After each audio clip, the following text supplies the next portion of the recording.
ये दस्तूरे ज़बाबंदी है कैसा तेरी महफ़िल में, ये दस्तूरे ज़बाबंदी है कैसा तेरी महफ़िल में, यहाँ तो बात करने को तरसती है ज़ुबां मेरी। आज सुप्रीम कोर्ट ऑफ पाकिस्तान में एक मुकदमे की समाअत के दौरान यूट्यूब पर पाबंदी आयद करने का इंदिया दिया गया है। सुप्रीम कोर्ट पाकिस्तान के तवाना सोशल मीडिया से बहुत नाराज़ है, बहुत खौफज़दा है। सुप्रीम कोर्ट को ये शिकायत है कि चाचे मामे बनकर अदालती फ़ैसलों पर तनकीद की जाती है, तबसरे किए जाते हैं, जजेस की फैमिलीज़ के ख़िलाफ़ गुफ्तगू की जाती है और अदलिया, हुकूमत और पाक फ़ौज के ख़िलाफ़ लोगों को उकसाया जाता है। अब सवाल ये पैदा होता है कि पाकिस्तान की अदलिया सोशल मीडिया से क्यों खौफज़दा है। सवाल ये पैदा होता है कि अगर कुछ लोग पाकिस्तान की अदलिया, हुकूमत और फ़ौज को तनकीद का निशाना बना रहे हैं, तो फ़ौज, हुकूमत और अदलिया के ख़ुद साख्ता तर्जमान भी तो इसी सोशल मीडिया के ऊपर इनका दिफा कर रहे हैं। पाकिस्तान के अंदर इस बात को कहने की टाइमिंग बड़ी इम्पॉर्टेंट है। एक तरफ मतीउल्लाह जान की ट्वीट के ऊपर खुद नोटिस है, दूसरी जानिब इफ्तिखारुद्दीन मिर्ज़ा जो कि काजी फ़ाइज़ ईसा को कत्ल की धमकियां दे रहे थे एक वीडियो के अंदर, ये दो अहम केसेस चल रहे हैं। बट सवाल ये पैदा होता है कि कोई किसी को कैसे उकसा सकता है। उकसाने के लिए भी तो कोई मवाद, कोई मटेरियल चाहिए। अब सवाल ये पैदा होता है कि पाकिस्तान के अंदर इंसाफ के चाचे और मामे क्या कर रहे हैं, पाकिस्तान के अंदर कौमी सलामती के चाचे और मामों का क्या रोल है, पाकिस्तान के अंदर हुकूमत के जो चाचे और मामे बने हुए हैं वो क्या कर रहे हैं। जजेस को अपनी तज़हीक का तो बहुत ख्याल है और होना भी चाहिए और हर इदारे को होना चाहिए, मगर क्या जो इंसाफ के नाम पर एक आम आदमी की तज़हीक की जाती है इस मुल्क में, उसके बारे में क्या ख्याल है। क्या इस मुल्क में हुकूमत के नाम पर जो एक आम आदमी को जूते मारे जाते हैं उस तज़हीक के बारे में क्या ख्याल है। क्या जो इस मुल्क में कौमी सलामती के नाम पर और जमहूरियत के नाम के ऊपर जो डाके मारे जाते हैं उस तज़हीक के बारे में आपका क्या ख्याल है।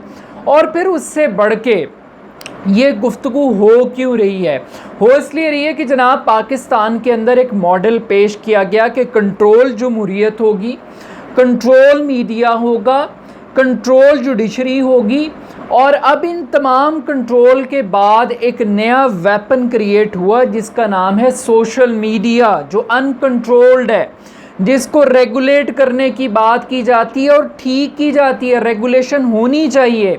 और सवाल ये पैदा होता है कि आज पाकिस्तान की अदलिया को ये सवाल अपने आप से पूछना चाहिए कि अगर जजेस की तज़हीक हो रही है तो इस मुल्क में साइबर क्राइम के लॉज मौजूद हैं, तो क्या पाकिस्तान की अदलिया ये बताना पसंद करेगी कि इस मुल्क के अंदर जो डेफर्मेशन के लॉज हैं, हद के इज़्ज़त के कवानीन हैं कि कोई किसी की अगर पगड़ी उछाले तो क्या अदलिया ये बता सकती है कि पाकिस्तान में 1947 से लेके 2020 तक कितने लोगों को सज़ा दी गई है, कितने लोगों को पगड़ियाँ उछालने पर निशाने इबरत बनाया पाकिस्तान की अदलिया ने।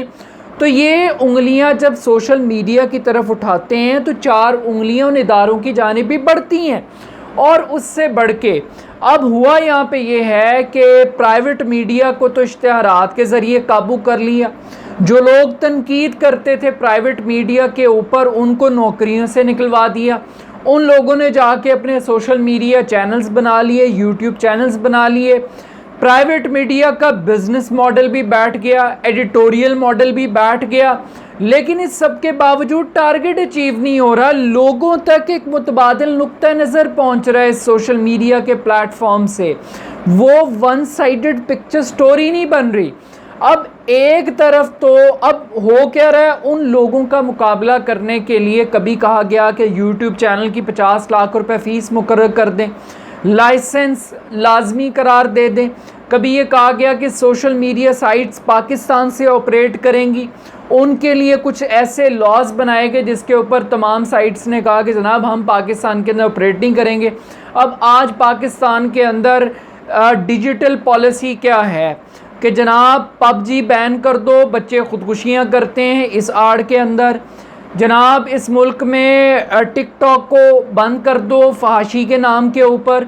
इस मुल्क में यूट्यूब को बैन कर दो कि ये अदलिया पे तनकीद करती है, फ़ौज पे तनकीद होती है, हुकूमत के ऊपर तनकीद होती है।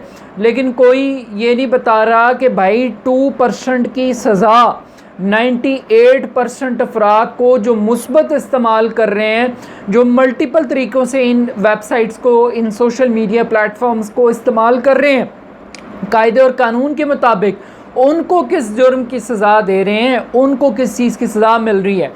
तो अब बुनियादी तौर पे वो लोग जो इनके रडार से निकल गए हैं उनको रगड़ा लगाने के लिए सारी एक्सरसाइज की जा रही है। लेकिन इसके साथ साथ एक और बड़ी अहम बात यह है कि इमरान खान साहब वो मिल रहे हैं टिकटॉकर्स से, वो मिल रहे हैं यूट्यूबर्स से, वो मिल रहे हैं सोशल मीडिया की सेलिब्रिटीज़ से। और मकसद क्या है कि हुकूमत की एडवोकेसी की जाए। क्यों? क्योंकि जो मेन स्ट्रीम मीडिया है वो अपनी क्रेडिबिलिटी खो चुका है। आज आप जियो देखें आपको पता लगेगा अच्छा जी ये तो नून लीग के लोग हैं। ARY देखें तो पता लगेगा लो जी ये तो फ़ौज का एक माउथ पीस है और PTI की एक B टीम है, उसके तौर पे प्ले कर रही है। तो फिर लोग एक न्यूट्रल वेन्यू की तलाश में हैं। हर बंदे ने अपना सौदा सोशल मीडिया पर लगाया हुआ है, कोई किसी को घर जा के ले के नहीं आ रहा। लोग अपनी मर्ज़ी से इंतखाब कर रहे हैं कि उनको नजम सेठी को सुनना है, उनको तलत हुसैन को सुनना है, उनको मतीउल्लाह जान को सुनना है, उन्हें X को सुनना है, Y को सुनना है, Z को सुनना है। तो ये लोगों की चॉइस है, ये ज़ादिया इजहार है। तनकीद के ऊपर भी हमें पैरामीटर्स बनाने पड़ेंगे। अब सवाल ये पैदा होता है कि बजाय इसके कि आप रेगुलेटर के ऊपर फोकस करें, अगर आपकी फैमिली को, अगर आपको ज़ाती तौर पे कोई शिकायत है तो आप PTA के उसी प्लेटफॉर्म को इस्तेमाल करें जो एक आम आदमी को कंप्लेंट के लिए आपने बनाया है।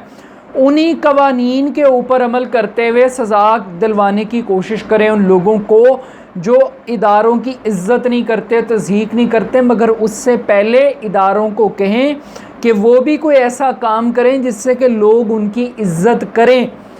अब यहाँ पर सवाल ये पैदा होता है कि हिपोक्रेसी बहुत बड़ी है जनाब। नवाज शरीफ 5 जज एक जुम्बिश कलम में चलता कर दें, वो खलाई मखलूक के नारे, ये जज बुग़्ज़ से भरे बैठे हैं, ये तो मुझे सज़ा दिलवाना चाहते हैं। जो कुछ अदलिया की शान के अंदर नवाज शरीफ ने कहा, जो सबसे बड़ी कंटेम्प्ट ऑफ कोर्ट थी, उधर तो आपका बस नहीं चलता। उधर तो जनाब उसको पहले ज़हनी तनाव दूर करने के लिए राइवंड की सैर के लिए 6 हफ्तों का मौका दे दिया, फिर अब लंदन भगा दिया। तो अदालत अपने फ़ैसलों के ऊपर भी गौर करे कि वाकई उसको तज़हीक करने वालों से मसला, और जो एक्चुअल में तज़हीक कर रहे हैं, ऐलान कर रहे हैं, उनको ये लोग NROs दे रहे हैं, उनको ये प्रोटोकॉल दे रहे हैं। अब दूसरी जानिब जो डिजिटल मीडिया है पाकिस्तान के अंदर, इस मुल्क के अंदर सोशल मीडिया लिटरेसी एक बहुत बड़ा इशू है। लोगों की तरबियत नहीं है, ट्रेनिंग नहीं है। पॉलिटिकल पार्टीज़ एक दूसरे को नीचा दिखाने के लिए सोशल मीडिया विंग्स चला रही हैं, और वो सोशल मीडिया विंग्स अपनी पॉलिसी के तहत अदलिया के फ़ैसलों को सराहते भी हैं, उनके ऊपर तनकीद भी करते हैं, फ़ौज की तारीफ़ भी करते हैं, उसके ख़िलाफ़ भी जाते हैं।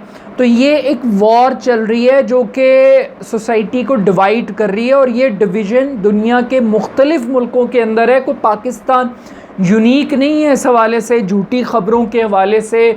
हाँ, मसला यहाँ पे वही रेगुलेशन का है, डिफर्मेशन के लॉज का है, और उसके लिए भी अदलिया ही कसूरवार है। अब यहाँ पर दूसरी एक अहम बात ये है कि with the passage of time बेहतरी भी आ रही है। बेहतरी इस तरह से आ रही है कि आज टिकटॉक ये कह रही है, PTA के नोटिफिकेशन के जवाब में जिसमें उनको वार्निंग दी गई है, वो कह रही है कि हमने 37 लाख वीडियोस को ऑन एयर जाने से रोका है, क्योंकि वो एक फहुश मटेरियल था, वल्गैरिटी पर मबनी था, कम्युनिटी गाइडलाइंस के मुताबिक नहीं था। 37 लाख वीडियोस को पाकिस्तान के अंदर ऑन एयर नहीं किया टिकटॉक ने।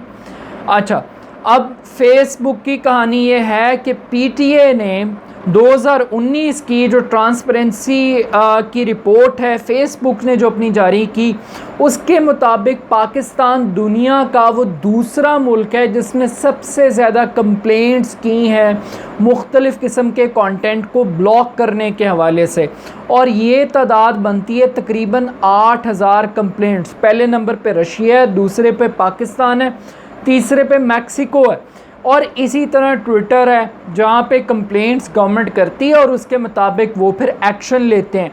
फिर फेसबुक ने अपना एक इंटरनल मैकेनिज़्म, एक जूरी सिस्टम बनाया है कि अगर फेसबुक किसी कंटेंट को ब्लॉक नहीं करती या दानिस्ता तौर पे ब्लॉक करती है, जिसको सारिफ समझता है कि उसके साथ ज़्यादती है, उसको चैलेंज कर सकता है फेसबुक की पॉलिसीज़ को। और तो और इस डिजिटल मीडिया के अंदर एक नई तब्दीली आ रही है कि जो ब्लैक लाइव्स मैटर की कैंपेन थी, उसके बाद अब बड़ी बड़ी मल्टीनेशनल कंपनीज़ पैसे ब्लॉक कर रही हैं, अपने इश्तिहारात को ब्लॉक कर रही हैं उन सोशल मीडिया वेबसाइट्स को जहां पर नस्ल परस्ती को फ़रोग देने की बात की जाती है।